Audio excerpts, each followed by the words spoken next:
Kim Jong Un ने 100 से ज्यादा लोगों के सामने अपने ही डिफेंस चीफ को एंटी एयरक्राफ्ट गन से उड़ा दिया।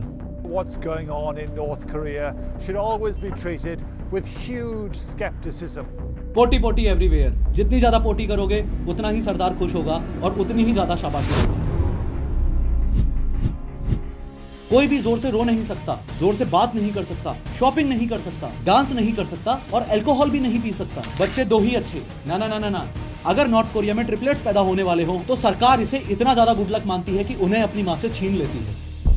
टीवी खरीदोगे तो आप, लेकिन चलाएगी सरकार, क्योंकि नॉर्थ कोरिया में सिर्फ 4 ही चैनल्स आते हैं और उनके अंदर भी किम जोंग उनकी फैमिली ही दिखाई जाती है।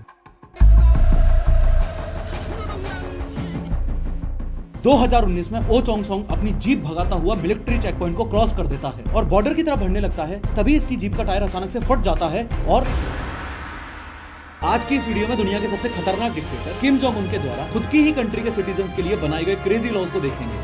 The scariest place in the world. लेकिन हर बार की तरह शुरू से शुरू करते हैं।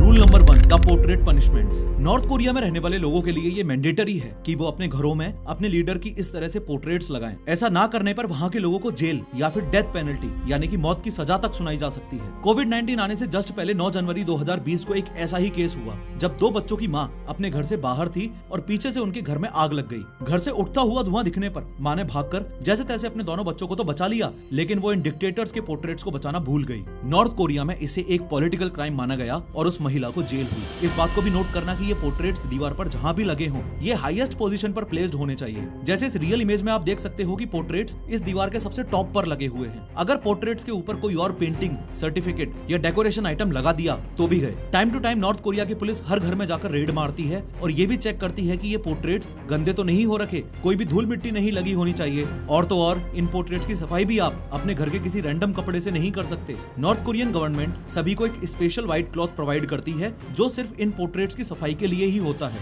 मोरओवर, इन पोर्ट्रेट्स का टिल्टेड होना यह दर्शाता है कि आप अपने लीडर्स को सीरियसली नहीं ले रहे हो। पोर्ट्रेट्स सबसे ऊंची लोकेशन पर सीधे, साफ और सही से लगे हुए होने चाहिए, वरना ये एक पॉलिटिकल क्राइम माना जाएगा। आगे इससे भी खतरनाक ऐसे ही 18 लॉज और हैं और 19th लॉ यानी कि सबसे आखिरी वाला लॉ सुनकर अगर दिमाग ना घूम जाए तो कहना। मस्त मजेदार वीडियो होने वाली है, बस देखते जाओ। Rule number 2, body language bad means you are dead. जैसे इस इमेज में प्राइम मिनिस्टर ऑफ इंडिया के साथ आपको इंडिया के डिफेंस मिनिस्टर दिख रहे हैं, वैसे ही इस इमेज में अगर आप नोटिस करोगे तो ये है डिक्टेटर किम जोंग उन और ये थे नॉर्थ कोरिया के defence minister Hyeon Yong Chola, जो कि किम जोंग उन के काफी ट्रस्टेड, क्लोज और इंपॉर्टेंट आदमी थे। अब थे शब्द का इस्तेमाल इसलिए किया जा रहा है क्योंकि अप्रैल 2015 में किम जोंग उन एक मीटिंग ले रहा था जिसमें नॉर्थ कोरिया के डिफेंस मिनिस्टर यानी कि इस बंदे को नींद आ जाती है। तो साउथ कोरिया की नेशनल इंटेलिजेंस एजेंसी के मुताबिक 30 अप्रैल 2015 को किम जोंग उनके प्रति डिसलॉयल्टी दिखाने के जुर्म में 100 से ज्यादा लोगों के सामने एक फायरिंग रेंज के पास एंटी एयरक्राफ्ट गन से उड़ा दिया गया। Moral of the story is कि अगर किम जोंग उन कुछ बोल रहा है तो उसकी बात पर ध्यान देना जरूरी है, वरना गए समझो। Rule number 3, never copy the leader. अब जैसे इंडिया में जिसकी जो मर्जी हो वो वैसी हेयर स्टाइल रख सकता है। कोई शाहरुख खान को कॉपी करके वैसी हेयर स्टाइल रख लेता है और कोई सलमान खान को कॉपी करके वैसी हेयर स्टाइल रख लेता है। लेकिन नॉर्थ कोरिया में ये सब छपरीपना नहीं चलेगा। ये रूल है कि जितने भी मेल्स हैं वो सिर्फ इन 10 हेयर स्टाइल्स में से कोई एक हेयर स्टाइल रख सकते हैं और देश में जितनी भी फीमेल्स हैं वो सभी सिर्फ इन 18 हेयर स्टाइल्स में से कोई भी एक हेयर स्टाइल रख सकती हैं। इन टोटल 28 हेयर स्टाइल्स के अलावा किसी भी और तरीके की हेयर स्टाइल रखना, किसी बाहरी देश जैसे अमेरिका या इंडिया से कोई हेयर स्टाइल कॉपी करना स्ट्रिक्टली प्रोहिबिटेड है। लेकिन ध्यान रखो, इससे भी बड़ा कानूनी अपराध है किम जोंग उन की हेयर स्टाइल को कॉपी करना। नॉर्थ कोरिया का डिक्टेटर किम जोंग उन पूरे देश में अकेला ऐसा आदमी है जो ये हेयर स्टाइल रख सकता है। किसी और ने रखी तो वो तो गया। और सुनो, जैसे अपने देश में नाम रखने पर कोई रिस्ट्रिक्शंस नहीं है, आप जैसा चाहे वैसा नाम रख सकते हो। ना जाने कितने ही क्रिमिनल्स होंगे जिनका नाम राम या भरत होगा और ना जाने कितनी ही अधनंगी लड़कियां इंस्टाग्राम पर नाच रही हैं जो किसी गॉडेस का नाम लेकर बैठी होंगी। इनफैक्ट आप अपने बच्चे का नाम नरेंद्र मोदी रख दोगे तो भी इस बात पर कोई पाबंदी थोड़ी है। लेकिन नॉर्थ कोरिया में सीन थोड़ा अलग है। साल 2011 में अपने पिता की मौत के बाद जब किम जोंग उन ने गद्दी संभाली तो पूरे देश में जिसका भी नाम जोंग उन से मिलता जुलता था उन सभी को फोर्सफुली अपना नाम चेंज करने का ऑर्डर दे दिया। रिसेंट रिपोर्ट्स के मुताबिक उसने ये रूल अपनी बेटी किम जू ए के नाम के लिए भी एक्सटेंड कर दिया है। Rule number 4, everybody is a soldier. North Korea में मिलिट्री सर्विस मैंडेटरी है। 17 साल की उम्र होते ही जितने भी मेल्स हैं उनको 10 साल के लिए और जितनी भी फीमेल्स हैं उनको 7 साल के लिए।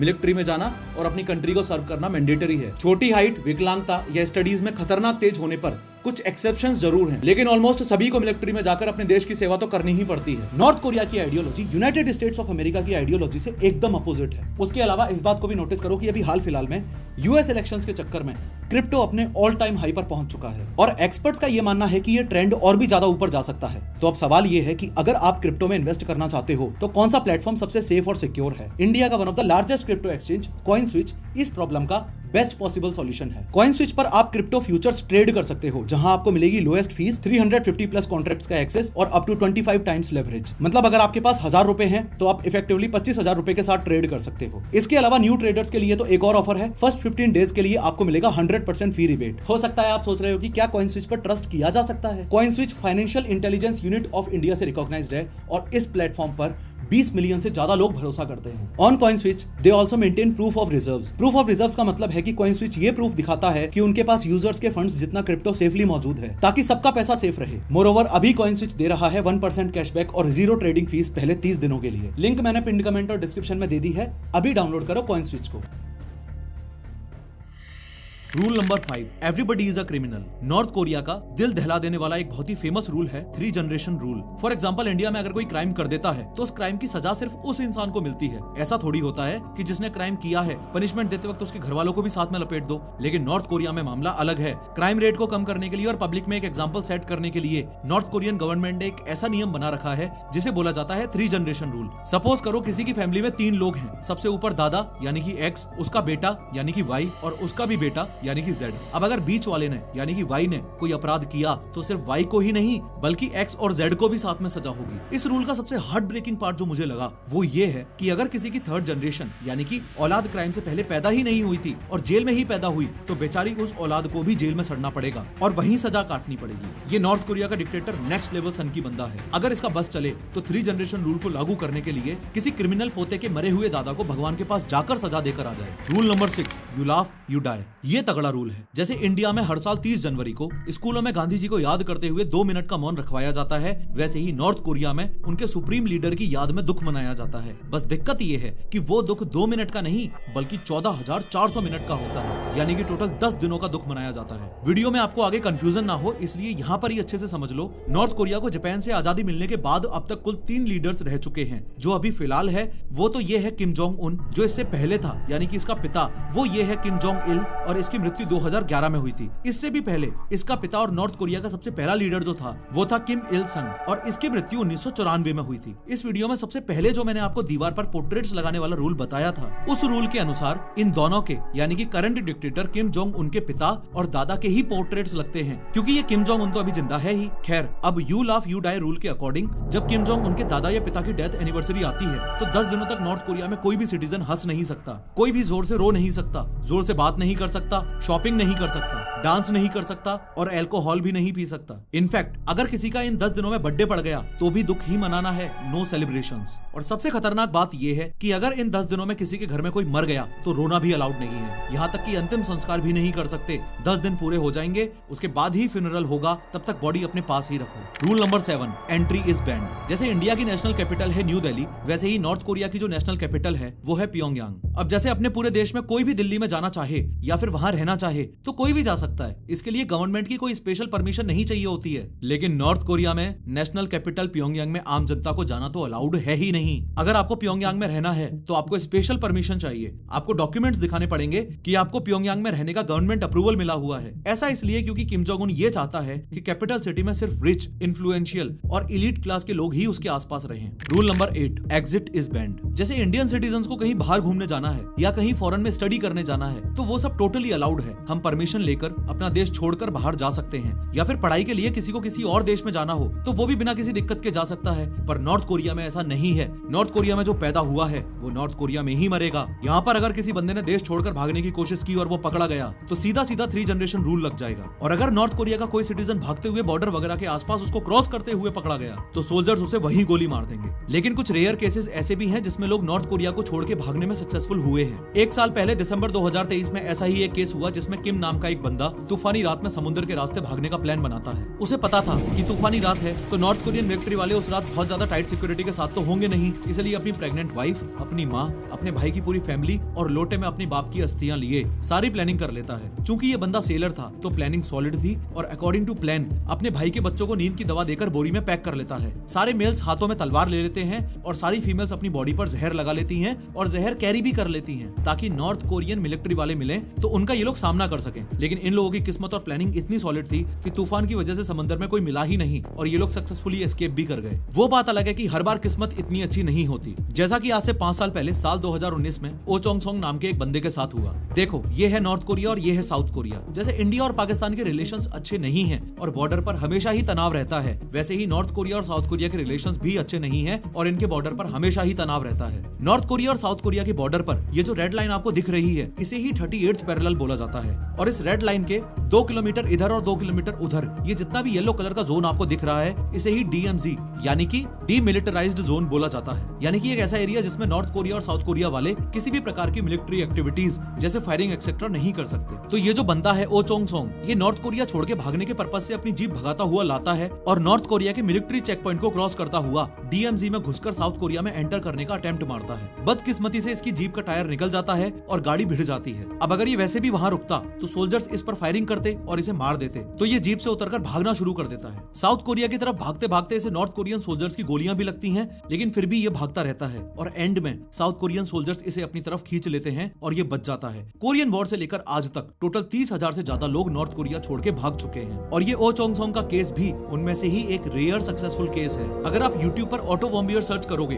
तो नोटिस करोगे कि हजारों वीडियोस हैं जिन पर तगड़े व्यूज आ रखे हैं। ये एक अमेरिका का बंदा था जो एक ट्रेवल एजेंसी के थ्रू नॉर्थ कोरिया में घूमने गया था। फिर नॉर्थ कोरिया वालों ने जिस बहाने से इस बंदे को वहां पकड़ लिया, उसकी स्टोरी बहुत तगड़ी है। आगे बात करेंगे इस वीडियो के एंड में, दिमाग हिल जाएगा। Rule number 9, voting is mandatory. भाई तुम पलंग पर पड़े पड़े नॉर्थ कोरिया को चाहे कितनी भी डिक्टेटर कंट्री बोल लो, लेकिन उनके हिसाब से वो एक डेमोक्रेटिक कंट्री है। नॉर्थ कोरिया का ऑफिशियल नेम भी democratic people's republic of Korea है। भले ही किम जोंग उन वहां का डिक्टेटर है, लेकिन नॉर्थ कोरिया की कम्युनिस्ट आइडियोलॉजी को प्रमोट करते हुए और लोगों की बात सुनी जाती है ऐसा दिखावा करते हुए वहां भी वोटिंग और इलेक्शंस होते हैं। लेकिन बस फन की बात यह है कि इलेक्शन में खड़ा होने वाला कैंडिडेट सिर्फ एक ही होता है और वो है ये किम जोंग उन। जैसे इंडिया में इलेक्शन होते हैं तो बीजेपी, कांग्रेस, समाजवादी पार्टी, आम आदमी पार्टी एक्सेट्रा जैसी अलग अलग पॉलिटिकल पार्टीज को और अलग अलग कैंडिडेट्स को हम वोट्स दे सकते हैं। लेकिन वहां नॉर्थ कोरिया में केस अलग है। वहां सिर्फ एक ही पार्टी है, वर्कर्स पार्टी ऑफ कोरिया, और उस पार्टी का भी सिर्फ एक ही कैंडिडेट है, किम जोंग उन, जिसे वोट दिया जा सकता है। अब जबरदस्ती की बात यह है कि पूरे नॉर्थ कोरिया में अगर कोई बंदा 17 साल से ऊपर का है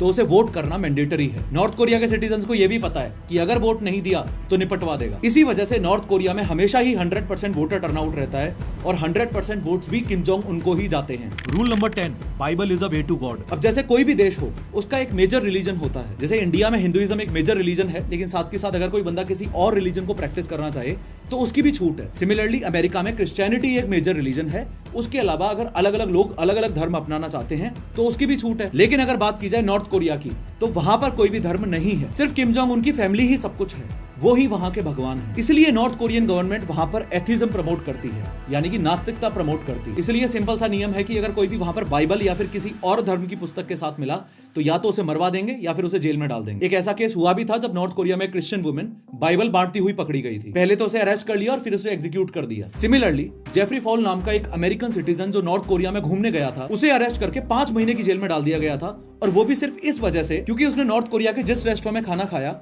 उस रेस्टोरेंट के वॉशरूम में वो अपनी बाइबल भूल गया था। Rule number 11, triplets are not yours. जो लोग लक में बिलीव करते हैं उनके लिए गुड लक किसी भी चीज में हो सकता है, किसी सिंबल में, किसी नंबर में या फिर किसी रिलीजन में।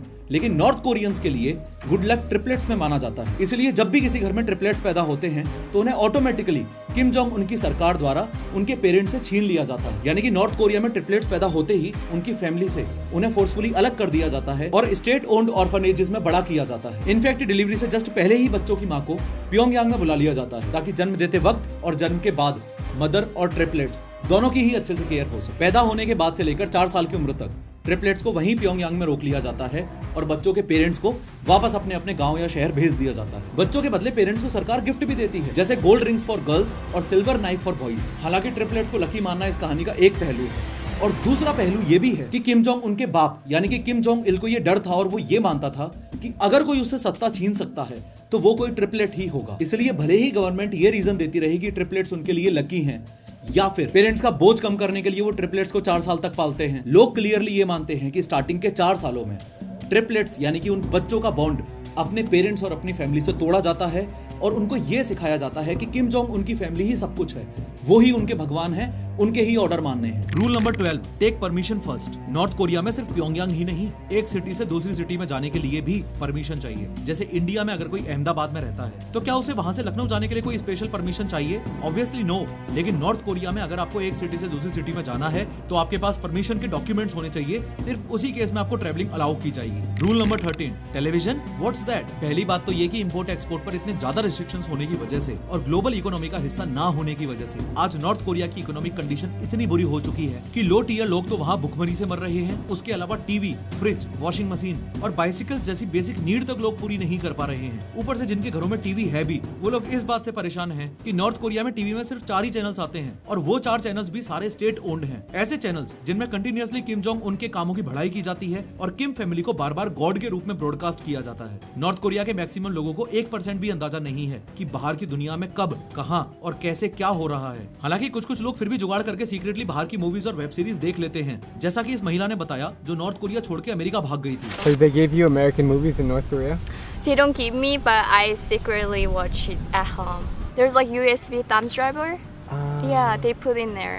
बट कीप इन माइंड, अगर पकड़े गए तो डिक्टेटर का जो मूड होगा उस हिसाब से कोई भी सजा दे दी जाएगी। Rule number 14, ban on westerns. जैसे नॉर्थ कोरिया में ये रूल है कि टोटल 28 हेयर स्टाइल्स ही रख सकते हैं, वैसे ही नॉर्थ कोरिया में ये भी रूल है कि आप वेस्टर्न कल्चर और वहाँ के फैशन को फॉलो नहीं कर सकते। ध्यान रखो कि जैसे इंडिया पर जब अंग्रेजों का शासन था तब भारत और पाकिस्तान एक ही हुआ करते थे, वैसे ही कोरिया पर जब जापानीज का शासन था तब नॉर्थ कोरिया और साउथ कोरिया एक ही हुआ करते थे। लेकिन जब जापान का शासन कोरिया पर से खत्म हुआ तब नॉर्थ कोरिया और साउथ कोरिया को एस्टेब्लिश करने में अलग अलग कंट्रीज और आइडियोलॉजीज ने साथ दिया। फॉर एग्जाम्पल, साउथ कोरिया का साथ दिया अमेरिका ने। अमेरिका एक कैपिटलिस्टिक विचारधारा वाला देश है और नॉर्थ कोरिया का साथ दिया उस टाइम यूएसएसआर ने, जो कि एक सोशलिस्ट और कम्युनिस्ट विचारधारा वाला देश है। तो जो कैपिटलिस्टिक, वेस्टर्न, मॉडर्न और पैसा ही पैसा टाइप की विचारधारा साउथ कोरिया और अमेरिका आज के दिन फॉलो करते हैं, वो किम जोंग उन और उसकी फैमिली की विचारधारा के टोटली अगेंस्ट है। इसलिए नॉर्थ कोरिया में क्लियरली ये रूल्स हैं कि आप इस तरह से शॉर्ट स्कर्ट्स नहीं पहन सकते, लेदर कोट्स नहीं पहन सकते। किम जोंग उन जैसे वाइड पैंट्स पहनता है वैसे वाइड पैंट्स नहीं पहन सकते, वेस्टर्न स्टाइल पर्स या बैग कैरी नहीं कर सकते, स्पेशली फीमेल्स अपने बाल कलर करवा के ब्राउन एक्सेट्रा नहीं कर सकती, पतली स्लीव्स की ड्रेसेस नहीं पहन सकती, ऐसी पोनीटेल्स वाली रूस्टर हेयर स्टाइल्स नहीं रख सकती, बाल इतने लंबे नहीं कर सकती कि कमर से नीचे चले जाएं, आप इस तरह से हाई हील्स नहीं पहन सकते, नाइकी, एडिडास, प्यूमा जैसे ब्रांड्स के कपड़े और शूज नहीं पहन सकते और मोस्ट इंपोर्टेंटली जीन्स नहीं पहन सकते। देश में इन सभी चीजों का अच्छे से ध्यान रखा जाए, उसके लिए किम जोंग उन ने एक डेडिकेटेड फैशन पुलिस ही बना रखी है। नॉर्थ कोरिया की फैशन पुलिस रोड पे चलते आदमी को या घर में घुस के कभी भी चेक कर सकती है कि किसी ने कुछ भी रूल्स के अगेंस्ट तो नहीं पहन रखा। अब किम जोंग उनकी हिपोक्रेसी देखो। इस इमेज में उसकी वाइफ के साइड में रखा हुआ ये पर्स जो आपको दिख रहा है, ये डियोर का पर्स है। इसके अलावा नॉर्थ कोरिया की कैपिटल सिटी प्योंगयांग में डेसोंग डिपार्टमेंट स्टोर में डियोर, शनेल, रोलेक्स, एडिडास जैसे सभी वेस्ट इन्फ्लुएंस्ड लग्जरी ब्रांड्स के सामान मिलते हैं और इस डिपार्टमेंट स्टोर में जाकर सामान खरीदने की परमिशन वहाँ के एलिट्स को है भी। इनफैक्ट किम जोंग उनकी वाइफ री सोल जू खुद ये एक्सपेंसिव वेस्टर्न ब्रांड्स वियर करना पसंद करती है। सो moral of the story is, अगर आप गरीब हो तो नॉर्थ कोरिया की फैशन पुलिस आपको धर दबोचेगी, लेकिन अगर आप अमीर हो तो कोई दिक्कत नहीं है। Rule 15, calling is a crime. जैसे अपने यहाँ अगर कोई रिश्तेदार विदेश में रहता है तो हम इजीली उससे इंटरनेशनल कॉल करके बातचीत वगैरह कर सकते हैं, लेकिन नॉर्थ कोरिया में इंटरनेशनल कॉल करना एक क्राइम है। अगर पकड़े गए तो जेल में डाल दिया जाएगा। साल 2017 में एक ऐसा ही कांड हुआ जब एक फैक्ट्री के मालिक को 1.5 लाख लोगों के सामने पकड़ के गोली मार दी गई, क्योंकि उसने अपने फैक्ट्री के बेसमेंट में 13 फोन्स रखे हुए थे जहां से वो समय समय पर इंटरनेशनल कॉल्स किया करता था। नॉर्थ कोरिया की popular domestic mobile phone service chorio link सभी इनकमिंग इंटरनेशनल कॉल्स को ब्लॉक कर देती है। नॉर्थ कोरिया के बॉर्डर्स पर जैमर्स लगे हुए हैं ताकि कोई भी इंटरनेशनल बात ना हो, कोई अंदर की इंफॉर्मेशन बाहर ना जा सके और बाहर की कोई इन्फ्लुएंस करने वाली बात अंदर ना आ सके। Rule 16, never change profession. अब जैसे इंडिया में अगर कोई बंदा टीचर के प्रोफेशन में काम करता है, लेकिन अगर वो बंदा किसी दूसरे प्रोफेशन में ज्यादा इंटरेस्टेड है, फॉर एग्जांपल अगर वो लॉयर बनना चाहता है, तो वो टोटली फ्री है, जब मर्जी चाहे तब अपना प्रोफेशन बदल के लॉयर का काम कर सकता है। लेकिन नॉर्थ कोरिया में ऐसा नहीं है। हालांकि नॉर्थ कोरिया के कॉन्स्टिट्यूशन में ये लिखा तो है कि citizens have the right to work, लेकिन ये सिर्फ कॉन्स्टिट्यूशन में ही लिखा हुआ है। असल में जो किम जोंग उन की सरकार है वो डिसाइड करेगी कि आपको कौन सी नौकरी करनी है और कौन सी नहीं। उस देश में सिटीजंस के हाथ में नहीं है कि आज टीचर बन गए तो कल लॉयर बन गए। Rule 17, no porns please. North Korea में पोर्नोग्राफिक कंटेंट कंज्यूम करना स्ट्रिक्टली इलीगल है। अब यूं तो पॉर्न इंडिया में भी पार्शियली इलीगल है। इंडिया में आप पोर्नोग्राफिक कंटेंट शेयर नहीं कर सकते, रिकॉर्ड नहीं कर सकते, डिस्ट्रीब्यूट नहीं कर सकते, लेकिन ऐसा नहीं है कि अपने रूम में प्राइवेटली पॉर्न कंज्यूम करने वाले सिटीजंस को जान से ही मार दिया जाएगा। बट नॉर्थ कोरिया में एक बार एक टीनेज लड़का ऐसा कंटेंट कंज्यूम करता हुआ पकड़ा गया था तो उसे उसकी फैमिली के साथ उसके शहर से बाहर निकाल दिया और परमानेंटली एक रिमोट एरिया में पटक दिया। नॉर्थ कोरिया में पॉर्न देखने या डिस्ट्रीब्यूट करने पर जान भी जा सकती है। सिर्फ यही नहीं, नॉर्थ कोरिया में अगर कोई के ड्रामा देखता हुआ भी पकड़ा गया तो उसे भी जेल होगी या मौत की सजा मिलेगी। जैसे अभी कुछ ही महीने पहले बीबीसी कोरियन को एक रेयर फुटेज मिली जिसमें 16 साल के 2 टीनेज लड़कों को पब्लिकली 12 साल की हार्ड लेबर की सजा सुनाई गई, वो भी सिर्फ इसलिए क्योंकि वो लोग के ड्रामा देख रहे थे। Rule number 18, the dark nights of Korea. आपने भी अर्थ की नाइट टाइम की सैटेलाइट इमेजेस देखी होंगी, जैसे ये इंडिया और ये बाकी सारे कंट्रीज भी जगमगा रहे हैं। अब ये दोनों इमेजेस देखो, जो ये पूरा प्रकाशित हो रखा है ये है जापान, ये जो जगमगा रहा है ये है साउथ कोरिया, ये जो जगमगा रहा है ये है चाइना। लेकिन अब यहाँ देखो, ये जो पूरा अंधेरे में डूबा हुआ है ये है नॉर्थ कोरिया। जैसे इस राइट वाली इमेज में भी आप साफ देख पा रहे होंगे कि साउथ कोरिया एकदम अलग चमक रहा है और नॉर्थ कोरिया में एक इस छोटी सी लाइट को छोड़ के रात में कहीं भी लाइट है ही नहीं। ये जो छोटी सी लाइट आपको दिख रही है ये भी रिच और एलिट लोगों के लिए नॉर्थ कोरिया की कैपिटल सिटी प्योंगयांग में ही है। As per reports, North Korea की इलेक्ट्रिसिटी सिचुएशन बद से बदतर होती जा रही है। Outdated infrastructure, limited energy resources और मिलिट्री को इलेक्ट्रिसिटी देने के चक्कर में लगभग सभी घरों में पूरे नॉर्थ कोरिया में बिजली आती ही नहीं है। कुछ रिमोट एरियाज में तो इतनी बुरी हालत है कि पूरे दिन में सिर्फ कुछ घंटे ही बिजली आती है और कुछ एरियाज में इतनी गंदी सिचुएशन हो चुकी है कि साल में सिर्फ एक बार ही बिजली आती है। किसी भी देश के साथ ट्रेड संबंध ना बनाने की वजह से नॉर्थ कोरिया की इकोनॉमी दिन पे दिन कोलैप्स करती जा रही है। रूल नंबर 19, पोटी एवरीवेयर। अब चूंकि इंटरनेशनल ट्रेड्स तो है नहीं, इसलिए एग्रीकल्चर के लिए फर्टिलाइजर्स कहां से आए? ऐसे में सालों से नॉर्थ कोरिया में एक रूल है कि ह्यूमन मैन्योर को फर्टिलाइजर्स के रूप में यूज किया जाए। ह्यूमन मैन्योर यानी ऐसे सस्टेनेबल फर्टिलाइजर जो ह्यूमन यूरिन और फीसिस से मिलकर बन सकें। तो साल 2019 में किम जोंग उन ने नॉर्थ कोरिया के सिटीजंस को एक impossible amount of human manure submit करने के लिए फोर्स किया और वो अमाउंट था 100 kg। अब एक नॉर्मल ह्यूमन बीइंग एक दिन में 150 से 250 ग्राम फीसिस ही प्रोड्यूस करता है, 100 kg कहां से आएगा? तो सिटीजंस ने इस पॉलिसी को ये बताते हुए क्रिटिसाइज किया कि ये लोगों से रुपए ऐंठने का किम जोंग उनका नया तरीका है। इसके अलावा इसी साल गर्मियों की बात है, जुलाई में ये न्यूज फिर से उजागर हुई जब किम जोंग उन ने सर्दियों के बजाय गर्मियों में ही ह्यूमन मैन्योर प्रोवाइड करने को कहा। असल में हर साल ये ह्यूमन मैन्योर डोनेट करने वाला काम प्लांटिंग सीजन स्टार्ट होने से जस्ट पहले सर्दियों में किया जाता था, लेकिन इस साल गर्मियों में ही ये डोनेशन करने को बोल दिया। रेसिडेंट्स कंप्लेन कर रहे हैं कि इस बार उन्हें गर्मी के मौसम में अपने यार्ड्स में फीसिस सुखाने के लिए कहा गया है। गर्मी में स्मेल ज्यादा फैलती है और इसकी वजह से मक्खियां और कीड़े अट्रैक्ट हो रहे हैं, जो लोगों के लिए और ज्यादा परेशानी का कारण बन रहे हैं। मतलब हद ही हो गई। या तो इम्पॉसिबल अमाउंट ऑफ पोटी करके एग्रीकल्चर के लिए सरकार को दो, या फिर जिन सिटीजंस के पास थोड़े ठीक ठाक पैसे हैं वो पैसे देकर बच जाओ और जो औकात से ज्यादा नहीं हक पा रहे वो जेल जाओ। जेल भेजने का मौका तो किम जोंग उन 24 घंटे ढूंढता ही रहता है, और वो भी सिर्फ अपने सिटीजंस के लिए नहीं, बाहर से आए हुए सिटीजंस के लिए भी। ऐसी ही एक सच में दिल दहला देने वाली स्टोरी है ऑटो वॉम्बियर की। ऑटो वॉम्बियर एक यूएस सिटीजन था जो साल 2015 के एंड में एक थ्रिलिंग एडवेंचर के लिए नॉर्थ कोरिया जैसे डेंजरस कंट्री में घूमने जाने का प्लान बनाता है। ऑटो वॉम्बियर यूएस में यहाँ ओहायो का रहने वाला था और अगली साल के न्यू ईयर के लिए यानी कि 2016 के न्यू ईयर के लिए ये यंग पायनियर टूर्स नाम की एक ट्रेवल एजेंसी के थ्रू घूमने का प्लान बनाता है। दिसंबर 2015 के आखिरी वीक में ये ऑटो वॉम्बियर सबसे पहले तो बीजिंग चाइना में लैंड करता है और फिर वहां से नॉर्थ कोरिया की कैपिटल सिटी प्योंगयांग के सुनान इंटरनेशनल एयरपोर्ट पर लैंड करता है। आप इन इमेजेस में देख पा रहे होंगे कि आने वाले कुछ दिनों के लिए ऑटो वॉम्बियर अपने रैंडम टूरिस्ट दोस्तों के साथ वहां नॉर्थ कोरिया में खूब मजे करता है। फिर आता है 2 जनवरी 2016 का दिन, यानी कि छुट्टियां खत्म मींस नॉर्थ कोरिया छोड़ के वापस अपने घर जाने का दिन। यहाँ सुनान इंटरनेशनल एयरपोर्ट से ऑटो वॉम्बियर वापस अपने घर जाने के लिए टेक ऑफ करने ही वाला था कि तभी कुछ सोल्जर्स पीछे से इसके कंधे पर हाथ रखते हैं और इसको बोलते हैं कि hostile acts against the state के चार्जेस के आधार पर तुम्हें गिरफ्तार किया जा रहा है। ये चार्जेस क्या थे वो अभी आगे बताऊंगा। ऑटो वॉम्बियर के टूरिस्ट साथी वहां रुककर उसको छुड़ाने की कोशिश भी करते हैं, लेकिन मशीन गन दिखाकर उन्हें फ्लाइट में बिठा के नॉर्थ कोरिया से रवाना कर दिया जाता है। खैर पूरा ग्रुप वापस जा चुका था और ऑटो वॉम्बियर ही यहाँ नॉर्थ कोरिया में फंस गया था। असल में इल्जाम इस पर यह लगा हुआ था कि न्यू ईयर की रात 1 जनवरी 2016 को करीबन 2 बजे के आसपास इस अमेरिकन सिटीजन ऑटो ने एलिजिडली एक प्रोपेगेंडा पोस्टर को एक होटल से चुरा लिया था और ये वहां की गवर्नमेंट के लिए एक मेजर ऑफेंस था। होटल के सीसीटीवी फुटेज के मुताबिक ऑटो ने पोस्टर को वॉल से निकालने की कोशिश की थी और ये एक्ट वहां वहाँ के स्ट्रिक्ट लॉज के हिसाब से एनिमी ऑफ द स्टेट जैसा था। अब जैसे ही ऑटो वॉम्बियर के फैमिली मेंबर्स और अमेरिकन गवर्नमेंट को इस बात की खबर लगी कि उनका एक सिटीजन नॉर्थ कोरिया में फंस गया है, तो बात मीडिया में भी फैल गई और यूएस गवर्नमेंट के ऊपर दबाव आने लगा। यूएस गवर्नमेंट ने नॉर्थ कोरिया पर दबाव बनाया तो नॉर्थ कोरिया वालों ने अपना स्टैंड क्लियर करने के लिए एक नकली कन्फेशन प्लान किया। एलिजिडली ऑटो वॉम्बियर को लालच देकर उससे नकली कन्फेशन करवाया। I entirely beg you, people and government of the DPR Korea, for your forgiveness.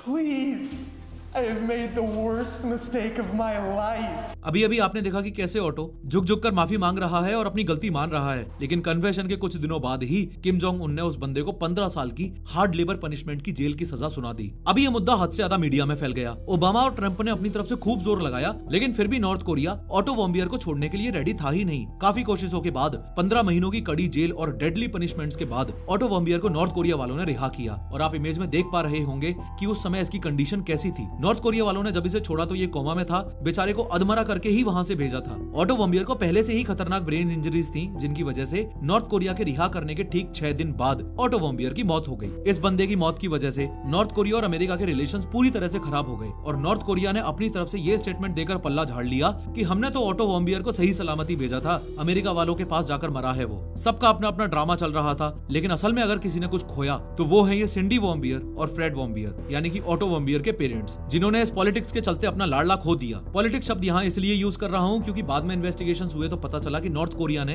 अपने न्यूक्लियर टेस्ट करने के लिए ऑटो वॉम्बियर को मोहरा बनाया था। ऑटो वॉम्बियर की कोर्ट टूरिस्ट के बाद में ये साफ साफ क्लियर था कि प्रूफ के तौर पर एक low quality CCTV footage release कर देने से ये कैसे साबित हो सकता है कि वो पोस्टर फाड़ने वाला इंसान ऑटो वॉम्बियर ही था। साथ ही सीसीटीवी फुटेज के अपर राइट कॉर्नर में जो टाइमिंग दिख रही है 1:52 और 32 सेकंड, इस टाइमिंग को क्लैरिफाई करते हुए इस लड़की ने बताया कि न्यू ईयर की रात थी, सेलिब्रेशन के लिए ये लोग बाहर गए हुए थे और 2 बजे के आसपास ये लोग यानी कि ऑटो वॉम्बियर, ये लेडी और उनका टूर वाला ग्रुप होटल में थे ही नहीं। ये सब तो होटल में 1 घंटे बाद यानी कि 3 बजे आए थे। No, the time didn't match up at all. I remember getting back to the hotel somewhere around 3 a.m., not at all before 2 a.m.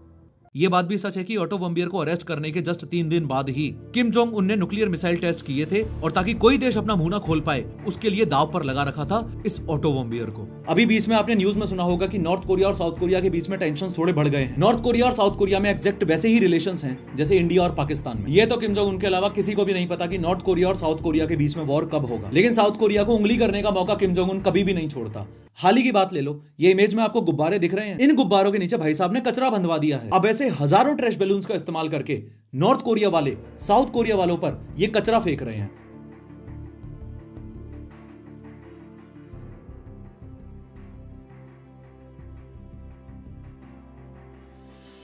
अलग ही लेवल का बंदा है भाई ये। साउथ कोरिया के प्रेसिडेंशियल कंपाउंड में अपने देश से कचरा निकालकर गुब्बारों में चिपका कर फेंक रहा है। गजब दुनिया है। इसी धरती पर किम जोंग उन जैसे पत्थर दिल और हरामी लोग भी हैं और इसी धरती पर सर रतन टाटा जैसे कोमल दिल वाले लोग भी थे जिन्होंने अपनी पूरी जिंदगी ह्यूमैनिटी में लगा दी। Crypto products and NFTs are unregulated and can be highly risky. There may be no regulatory recourse for any loss from such transactions. इस वीडियो में मैंने सर रतन टाटा के ग्रेटेस्ट अचीवमेंट्स को डिस्कस किया है, क्लिक करो और जरूर देखो।